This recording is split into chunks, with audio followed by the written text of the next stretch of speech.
இன்றைக்கி நம்ம சேத்து நமக்கான யூடியூப் சேனல் எதை பற்றி பார்க்க போகிறோம் அப்படின்னாக்கா அச்சு வோடஃபோன் என்று அழைக்கப்படுகின்ற பக்கு டாகை பற்றி இன்றைக்கி பார்க்க போகிறோம். இது பேர் வந்து ரோசின்னு வச்சுருக்கிறோம். இந்த நாய் வந்து சென்னையில் தான் வாங்கினது ஒரு 5 வருஷத்துக்கு முன்னாடி. இது வந்து குட்டி போட்டு ஒரு 20 நாள்லேயே வாங்கினது. இதோட விலை அன்றைக்கி வந்து பார்த்தீங்கன்னாக்கா 10,000 ரூபா. சென்னையில் வாங்கி இப்போ வந்து கோயில்பேட்டில் வந்து கொண்டு வந்து எங்கள் அக்கா வீட்டில் வச்சுருக்கிறோம். இது வந்து பழகிட்டோம்னாக்கா ஒரு 6 மாதம் கழிச்சு 1 வருஷம் கழிச்சு நம்ம வந்தால் கூட கீழே நமக்கு தெரிஞ்சவங்க நம்ம ஆளுங்க வராங்கன்றது அது மோப்பம் பிடிச்சி மேலே வந்த உடனே ஆளை ரொம்ப கட்டி தழுவி ஒரு 6 வருஷமாக விளையாடும். அதுக்கப்புறம் ஒரு 1/2 மணி நேரம் கழிச்சு தான் அப்படியே சாதாரணமாக இருக்கும். அது வரைக்கும் அப்படியே துள்ளி பூச்சிக்கிட்டே தான் இருக்கும். ரெண்டாவது அவங்க வீட்டு ஆளுங்களுமே வந்து தற்செயலாக ஊருக்கு ஏதோ அவசரமாக போக வேண்டிய சூழ்நிலை வந்து 2-3 பேர் போயிட்டு வேலை மூலமாக சாப்பாடு போட்டால் கூட அந்த சாப்பாடை வந்து அந்த 3 நாள் ஆனாலும் கிட்ட போய் பார்த்துட்டு வந்துடுவேன். கட்டி சாப்பிடாது. வீட்டாளுங்க வந்தாக்கா அவங்க வந்து சமரசப்படுத்தின பிறகு தான் சாப்பாடு சாப்பிடும். ஏன்னா நீ என்னை 3 நாள் விட்டுட்டு போயிட்டியா அப்படின்ற அந்த கோபத்தை வந்து தணிக்கிற வகையில் சாப்பிடாது. அந்த அளவுக்கு ஒரு விசுவாசமான ஒரு இதுதான். நம்ம வந்து நாயின்னு சொல்கிறத விட இது வந்து வீட்டில் வளர்க்குற ஒரு செல்ல பிராணி. வீட்டில் ஒரு 3 ஆள் இருக்கிறோன்னா இது 4வது ஆளா அப்படின்னு நம்ம சொல்லலாம். அந்த அளவுக்கு ஒரு பாசம் உள்ளது.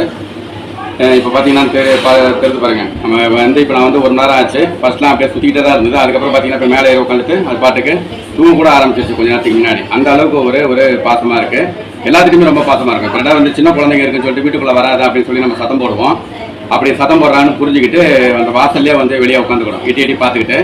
அதுக்கப்புறம் வந்து அவங்களே வந்து உள்ள வான்னு கூப்பிட்டா கூட யோசிக்கும். இவ்வளோ நேரம் என்ன உள்ளே கூப்பிடல, இப்போ மட்டும் என்ன உள்ளே கூப்பிடுறியா அப்படின்ற அந்த வீம்பு கூட கொஞ்சம் பண்ணோம். இதெல்லாம் வந்து பாசத்துக்கான வீம்பு தான்.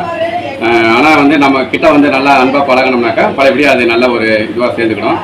உண்மையிலே நான் வருஷத்துக்கு வந்து ஒரு 3 முறை வந்து பார்ப்பேன். இருந்தாலும் அந்த 3 முறை வரும்போதும் நல்லா தெரிஞ்சுக்கிட்டு அவனுடைய பாசத்தை நம்மகிட்ட வெளிப்படுத்த. ரெண்டாவது வீட்டாளுங்க யார் வெளியே போனாலுமே ஒரு குறிப்பிட்ட டைம் ஆனவனையுமே அவங்க வந்து தேட ஆரம்பிச்சிடும்.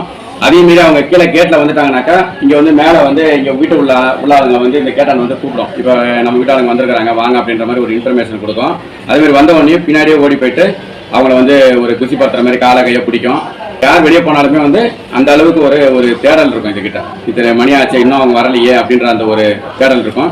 அதுமாதிரி வந்ததுக்கப்புறம் தான் ரிலாக்ஸாக ஒரு இதுவாக இருக்கும். இல்லைன்னா தேடிக்கிட்டே ஒரு சாப்பாடு கூட சாப்பிடாம வீட்டாளுங்க வெளியே போனாங்களே வரலையே அப்படின்ற உண்மையிலே ஒரு நல்ல ஒரு இது. நீங்களே இது மாதிரி உங்கள் வீட்டில் வாங்கி வளங்க. இது வந்து பராமரிக்கிறது கொஞ்சம் கஷ்டம்தான். இருந்தாலும் ஒரு செல்ல பிராணியாக நம்ம வளர்க்கலாம். இதை பார்த்து நல்லா இருக்கு பாருங்கள். இந்த வீடியோ உங்களுக்கு பிடிச்சா லைக் பண்ணுங்கள், ஷேர் பண்ணுங்கள். அனைவருக்கும் நன்றி, வணக்கம்.